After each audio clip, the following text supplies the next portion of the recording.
चलो, शादी से 15 दिन पहले ही दोनों बहू का कमरा बनकर तैयार हो गया।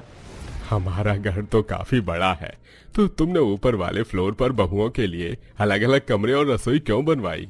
मेरी बड़ी बहू गांव से आ रही है और छोटी तो शहर की ही है। मैंने हमेशा देखा है कि गांव शहर की लड़कियों की आपस में ज्यादातर बनती नहीं है। अब कल को कोई लड़ाई बहस हो, इससे अच्छा मैंने पहले ही अलग कमरा और रसोई बनवा दिया। दोनों अपना अलग अलग पकाएंगे और रहेंगे। और हमारा क्या है, कभी बड़ी बहू के घर खाना खा लेंगे तो कभी छोटी बहू के घर। मानना पड़ेगा लाजवंती, तुमने दिमाग तो बड़ा लगाया है इस काम में।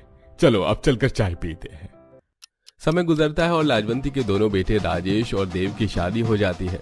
जहां घर की बड़ी बहू माया गांव से आई थी, तो वहीं घर की छोटी बहू अंजलि शहर की पढ़ी लिखी मॉडर्न लड़की थी।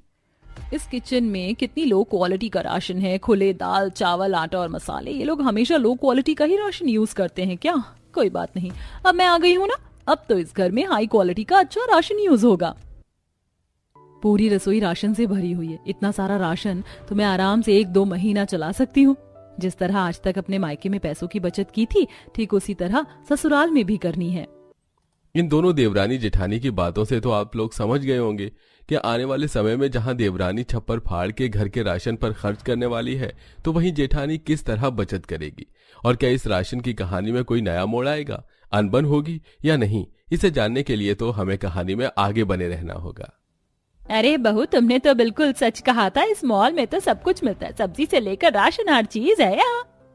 माँ जी, यहाँ कितनी साफ सफाई भी है। ये लोग साफ सफाई का काफी अच्छे से ध्यान रखते हैं और हाइजीन तरीके से ही इन सभी राशन को पैक करते हैं। लेकिन बहू, यहाँ पर सारा राशन कितना महंगा है। ये देख, ये आधी किलो का सोयाबीन का पैकेट 200 रुपए का है और ये एक पैकेट तेल पूरे 250 रुपए का। हमारे घर के पास जो किराने की दुकान है वो तो 150 रुपए में देता है।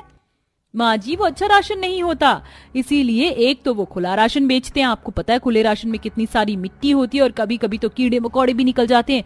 अब आप या तो पैसे देख लीजिए या तो साफ सफाई।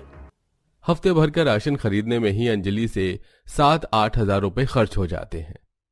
मॉडर्न देवरानी अपने सास के साथ राशन खरीद कर घर आती है। वहीं दूसरी तरफ गांव की जेठानी। अरे भैया, ऐसे कैसे आप इसके 2 रुपए एक्स्ट्रा ले सकते हो? अरे मैं गांव की हूँ, इसका मतलब ये नहीं कि गंवार हूँ। जब MRP 20 रुपए है तो 22 रुपए कैसे ले रहे हो? मैं तो इसे 20 रुपए में ही लूंगी। ठीक है बहन जी, आप इसे 20 रुपए में ही ले जाइए। और कुछ दूं? नहीं नहीं, जितना पर्ची में लिखा था सारा सामान ले लिया है। अब आप जल्दी से बिल बना दो। ये लीजिए आपका बिल, पूरे 3000 रुपए हुए। ऐसे कैसे 3000 रुपए? किस बात के 3000 रुपए ले रहे हो? आप देखो भाई साहब, हम यहीं रहते हैं। आप राशन लेना होगा तो रोज आप ही की दुकान पर आएंगे। आपके रेगुलर कस्टमर हैं हम।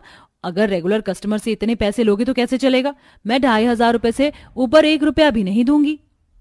माया गांव की थी, इसलिए वो बड़े आराम से मोल भाव करके 500 रुपए का डिस्काउंट भी ले लेती है और हफ्ते भर का ढेर सारा राशन